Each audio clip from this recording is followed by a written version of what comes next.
Buffalo Nerd Sports Podcast, where we talk history of the game, numbers, and stats. And each week we highlight a charity that's doing good. If you haven't subscribed yet, then you should, because I'm this the real deal. And you know I gotta shout out the Buffalo Bills. Turn it up to the max, sit back and relax. This the Buffalo Nerd Sports Podcast. Let go. Hey, what is up, BillsMafia? Welcome into this episode of the Buffalo Nerd, your home for Buffalo Bills football with a charity on top. Brought to you by SB Nation on the Buffalo Rumblings Podcast Network and is being served up to you live by Picasso's Pizza on the Buffalo Rumblings Vidcast Network. Treat yourself to the most flavorful pizza on game day.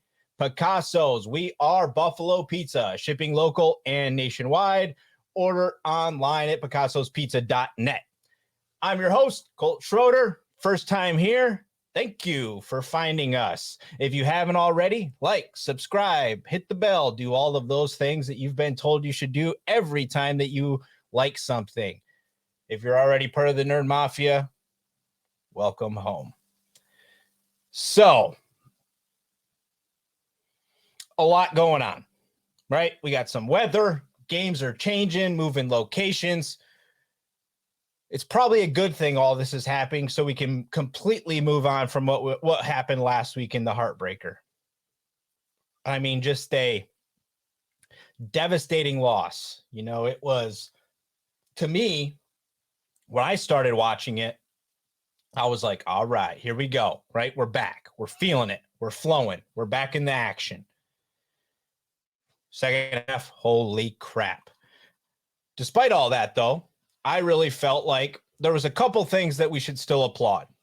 So we'll hit it up real quick, talk about what happened, but I don't want to spend too much time on it because it was a bad outcome, right? Realistically, I want to applaud the defense because I talked about it last week, right? I think in the NFL, a lot of times, if you can keep teams to low numbers, you win. This team, we're going to talk about the injury report again. I mean, it's getting ungodly with how many different injuries this team is dealing with, different players, all sorts of different things, right? So, I mean, the defense has been decimated. We're missing all pros. We're missing really good players. We're even missing guys that have been playing well. And granted, a batted ball, a couple tackles here and there, we changed things. But when it was all came down to it, the defense held the goal line. We get to overtime. They gave us an opportunity to win the game. I don't think we can ask this defense at this point with as many guys that are in and out. I mean, Edmonds was in, he was out. We're moving people around, shuffling. This defense is really showing us that it's a good, solid defense. Now, with that, the offense just, to me, it felt like we refused to run. Like, we're like, no, we're not going to do it. No, why would we run? Like, who runs? I mean, like, that's crazy. What do you mean run? And it really was highlighted for me late in that game when we got the ball back with about, I think it was like 4 minutes and 20 some odd seconds, 4 minutes and 30 some odd seconds, right? And I'm like, what are we going to do here? We don't have a 4-minute offense. We don't run the ball. So what are we going to do here? 3 pass plays, give the ball right back, right? So there's a lot that this offense is really doing to not help itself. I mean, in that moment, let Josh run the ball 3 straight times and run the clock for 39 seconds would have still been better than what we did. So something's got to happen there. Diggs, thank you, sir. Where would we be without this superstar wide receiver? I mean, Diggs is a monster. I mean, the dude just shows up all the time, and he's being asked to do so much, and he shows up. So after that performance last week, Diggs absolutely should be applauded. Really, I just, after that, it was kind of like the moment was there, and we've been pressing. We've just been pressing. You can feel it. You can watch it come through the TV. It feels like it's pressing. There's no more of, I think a lot of us could think back, right, and be like, remember when everybody was applauding Josh Allen early in the season for not making the big throw? not trying to make that big play, not trying to do all the extra stuff, right? And then every time it feels like we're pressing. If he's got too much time or we need something big to happen, the big play is all that this offense seems to be able to focus on right now, which is very, very tough, right? Like I know a lot of people don't like Colin Cowherd or whatever, but I agree with a lot of what he said in the fact that this offense feels very much like it's a home run or bust. Like he said, home run or strikeout, right? For the baseball analogy. But to me, we're pressing way too much instead of just being comfortable again with 4 yards, 5 yards. I mean, remember how many 3rd and 1s we had early in the season? 3rd and 2s? That's because this team wasn't pressing, right? They were just like, hey, 3 yards, cool, we'll take that. 4 yards, cool, we'll take that. So I think that was missing at the end of the game, and it was missing at the crucial points in the second half when we needed to close out that game. But all in all, 6-3. We took a big slide in the AFC. We got to live with it now, right? We got to move forward. So let's move forward. But before we do that, like we do every week on the show, we're going to highlight a charity, right? So this week, I know last week was veterans. So we highlighted a charity based around veterans. Oh, and also for all of you watching, I started out November by highlighting Movember, and I promised that I would be growing mine. So you're all welcome to see, all of you getting to watch and see this beautifully ugly thing that I'll be rocking for the rest of the month. It's happening. But anyways, it was veterans last week. And this week, I'm going to kick it with the veterans again. We're going to highlight caninesforwarriors.org. Very, very cool organization because it actually does 2 things. One, it supports troops who have PTSD, have gone through traumatic brain injuries, a lot of different things that can happen when you're in the military. On the other side of that, which makes an incredible plus, is a lot of the dogs that they train to be the service animals for these folks come from high kill shelters, right? So very, very cool organization. They work with and train dogs to be able to be the companions of people that need them, that have done us justice, have gone out and risked their lives for our country and every one of us, right? So very cool organization. It's helping 2 causes at the same time of making sure that we're not having a bunch of pets out there that are just being sent to high kill shelters. We're getting them out of there and putting them with people that absolutely need them and will absolutely get equal love for both parties. So go ahead and head over to K9s4warriors.org. So it's K9S4warriors.org. Very cool organization. Please head over there and check them out. So let's in here before we dive into this Cleveland matchup. We got some folks in the chat. Some of the regular folks are here. What's up, Richard? Looks like I think Daniel's in the house, right? What's up, Daniel? I see Levi's here.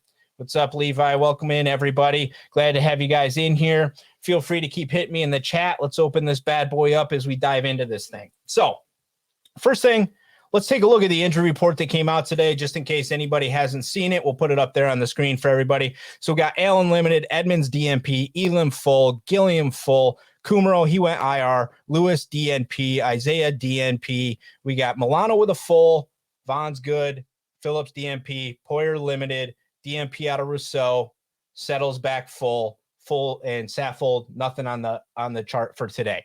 So interesting though, right? This injury bug, like I wrote down for my notes here, injuries, because we talk about it every week, right? Injuries. Please stop. Can we please stop having injuries? Like I just want to go back to that time where we can see our full roster that was built by Bean and watch them play one. Let me get one game with them all back together, please. Right. At least. Yeah. So let's see what Daniel Kumaro wasted season. Yeah. So we mentioned that one. He went to IR. So in return for Kumaro, we pick up AJ Klein, familiar member of the Bills. I actually am cool with this move. I think it's important that there's potential that, the young kids that we've been filling in, Dotson and these guys, they're doing what they can do, but this is not ultimately what's supposed to be out there, right? It's supposed to be an Edmonds and it's supposed to be Milano, but we do need the depth. Klein has shown us that he can step in and be the guy if we need him to be. Edmonds being a little banged up, I think that's why we're seeing Klein come back here. Just a nice little added depth piece as we try to make this final push, right? I mean, it's nowadays there's no more trading. So it's all who's out there. and who can you get to try to better yourself a little bit. And I think just the knowledge of the team. Yeah, let's see. Daniel agrees with this one too. Really good pickup. Again, the Kumaro thing, it really wasn't a good move all in all for the team, I don't think overall. But it's all in hindsight at this point because he's out, right?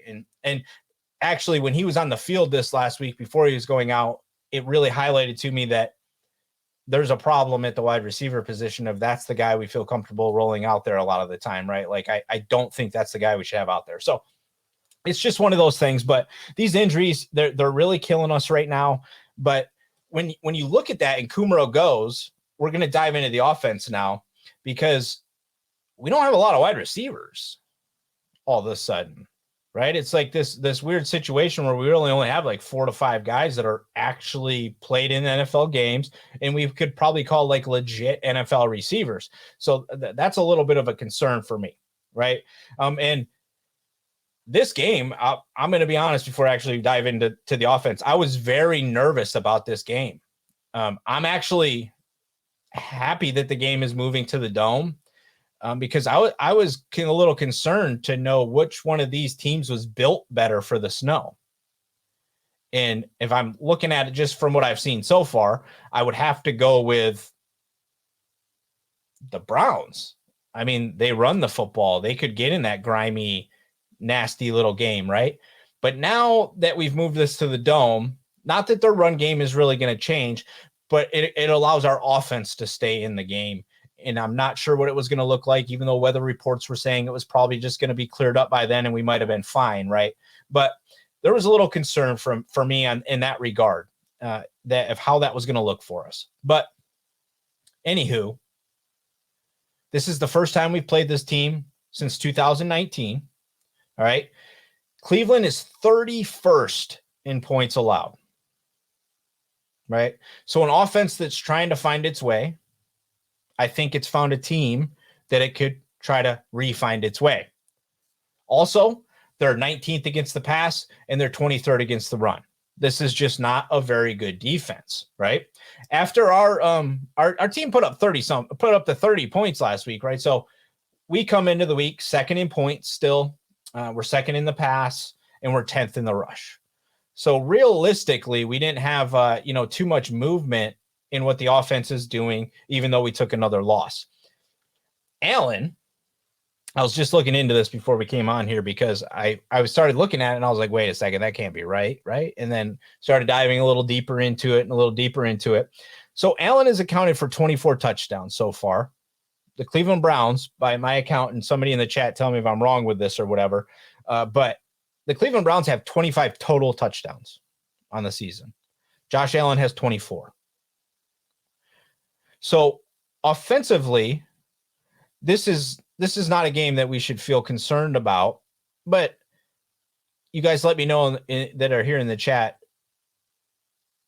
Is it time to really change what we do? Because we came out last week and it was like, great, Singletary scores 2 rushing touchdowns. That's incredible. He hasn't done that all season, right? We get 2 rushing touchdowns. This looks right. It looks like this is what we're going to try to do. So this week, I need this offense to not try the cute stuff, not try to be like, we don't do that. This is the time in the game where you're supposed to run. No, we don't do that. No, we got to stop that. Go back a little bit to following the way that the game is played, right? And I know a lot of people typically hate that, right? You get up on a team and then everything slows and it lets the other team come back. It happens all the time in the NFL, right? But early in the season, I was talking all the time, like the Bills aren't playing down to people. We're not playing down to people. We're just mashing through people because that's what we can do. Now we're not mashing through people. We need to scale it back a little bit and re-figure out how to just beat a team with a consistent offense that is good at getting 4 yards, 5 yards, 6 yards. I don't need to live in this big world anymore, right? Like the big play is awesome and it's great when it happens. But the reason it's so great when it happens is because it's happening on a third down. That's a 3rd and long, or we're in these situations where it's like a huge play. I don't want to live that anymore. We were number one in the league on third down because we were getting 3rd and 1 and 3rd and 2 and all these things in short yardage. And even if we didn't convert on 3rd, we would just finish it off on 4th because we had that much confidence in what we were doing, because we were leaving ourselves this huge playbook for 1 to 2 yards. Now, all the time, it feels like we're using this huge playbook that's gotten very small because we're in situations that don't allow us to do a lot of different things. Honestly, I thought Spencer Brown last week, and the concept that Saffold came from a team that was very good at running, that we would push, right? Let's let these guys push forward. We did it. We get up 24-10. And then all of a sudden it's like, nah, let's just do our thing. So this week, I don't even really want to talk about the Josh Allen stuff that much, or yes, Josh can't turn the ball over. I don't think that's something that necessarily needs to be said, right? That's not rocket science. I think every human being that's watching this show, listening to this show, has ever seen a game of football could understand that. But we just need Josh to get back to being comfortable and confident. He these last few weeks, these last 10 quarters, we'll say, it's felt not as back to like 2018, 2019, even 20, like Sugar Rush Josh, where you could see it in his eyes that he was incredibly amped. It's not there, but it's back a little bit. It's creeping up a little bit, and it's pressing. It's pushing him to press and make that big play when the kid doesn't need to. He's so good at what he does. He will make the big play when it's the right time to make the big play, because it's there, not because it's being forced to be there. And a lot of lately has felt like he's trying to force it to be there. Now, take that with a little bit of grain of salt, because he's thrown a bomb that was dropped. He's thrown a lot of good balls that were dropped. So there's a lot to it other than just Josh Allen, right? It's situationally the game plan and what we're asking him to do and how we're doing it is, I think, ultimately what we need to be looking at moving. That's just me. I mean, when your quarterback has more touch, or almost as many touchdowns as the other team combined, we should feel good about going into this game offensively. I know it's looked ugly, but nice. No weather. Our guys, their guys. I think the offense is still going to score points, right? We haven't seen many games where we've been held to not being able to score points, but we got to get that third quarter, fourth quarter swagger back, where we were scoring all the points and the defense was giving up none. You know, these last 3 games, it's been completely flip-flopped, where we can't score any points and the defense is giving up points because the offense is just giving the ball to the other team so often. So offensively, just slow it down a little bit, take some time, and or get back into when you're comfortable and you're pressing and you feel good, then go fast. Because that's another piece of the offense that's gone from the first half before the bye, is you would see them go. They would see something they like and they would go. Now it's like they don't seem to feel like they're seeing anything that they like because they're never going. Even when you hit a couple big plays, they like stop and back off. That's not what this offense needs to do. The flow, the whole thing feels a little off. So I'm hoping this week, I don't think the points numbers are going to change that much, but I'm hoping we'll see a better flow from our offense. I think most of you would agree.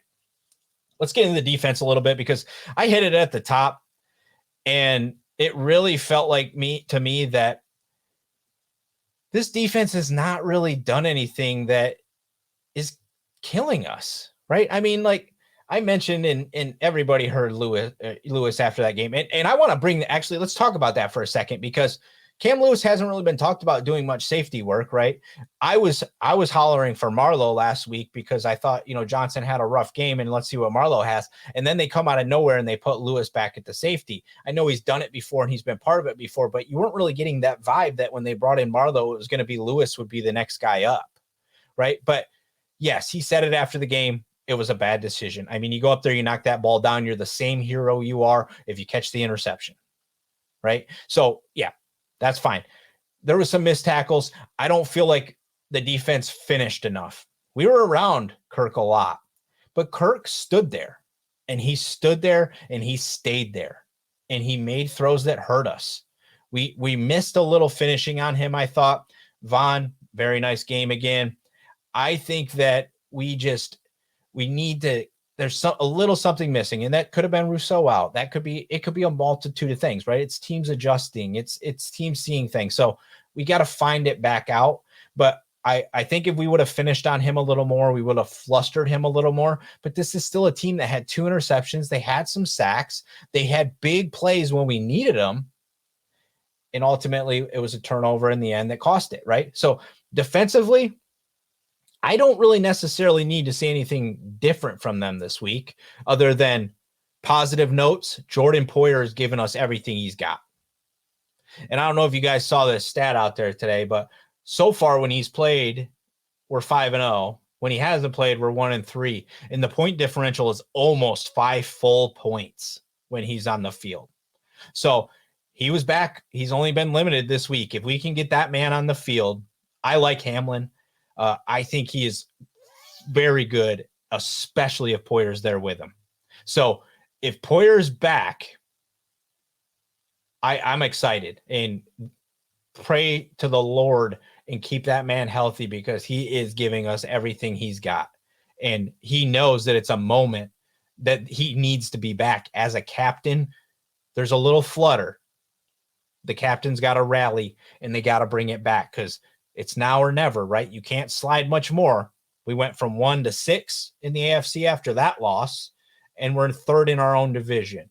So we can't slide much more, right? So the defense to me, just let's get Poyer back. Trey, I want him back, obviously, right? And if it's not this week, that's fine.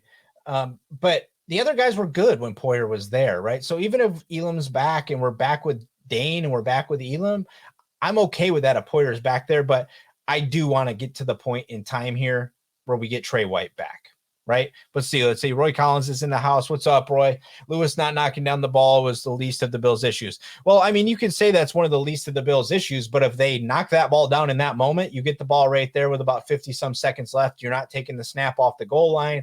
The fumble doesn't happen. Yeah, I get it. There's other things that happen, but defensively, there's not really that many issues, right? The other option, obviously was you take the safety, you punt the ball, you try to hold them, or you're then in the situation where the field goal, whatever. So I get it. Ultimately, I thought we were going to try to throw the football. The way we were moving people around, I thought the first attempt to get out of the end zone was actually going to be a play action pass and try to leak somebody just out for 4 to 5 yards to get away from it. That's what I really thought we were actually going to try to do. But then when he went up there, it was like, okay, this is it. I still think we should have just tried running the ball if that's what you wanted to do and just handed it off. And if they got you, they got you. It's still the safety, right? The same things are happening. If you get out, you get out. Great, right? But I was kind of stunned they didn't throw the ball, actually. And I know I'm over here talking up the run game and how you got to be consistent. That was a moment where it felt like it could have been the right thing to do. Even one of your tight ends leaks off for a quick little turnaround for 3 to 4 yards.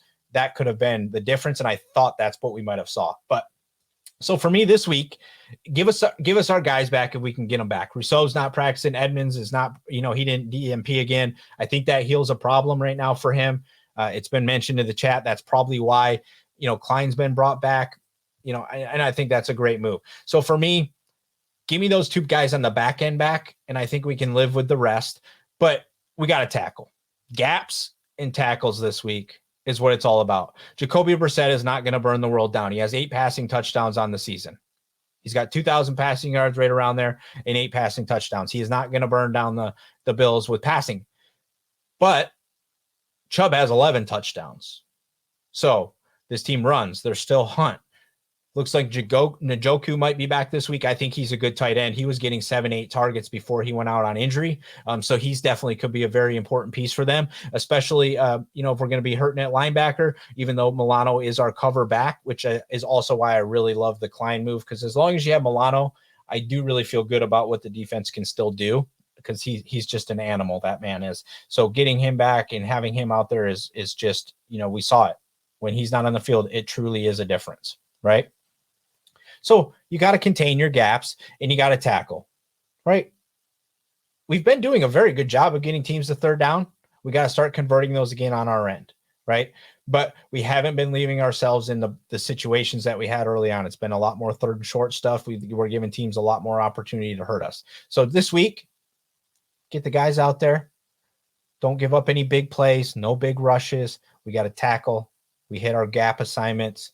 This is a game that this defense should be able to hold an NFL football team under 20 points, right? And I think we should be over that 20-point number fairly easy against a team that likes to give up a lot of points. So one last phase of the game I do want to hit on, because I thought last week was interesting. You know, we saw Duke Johnson come up. There's some rumblings about Hines maybe hasn't got the playbook quite figured out yet, which is fine. But it feels a little weird, right? But it's a little interesting. But I kind of really enjoyed the Johnson and Hines rollout last week with one on punt, one on the kick return. I thought Duke really gave us a little bit of that spark that we've kind of been missing in the return game. So I'm not opposed to if that keeps happening.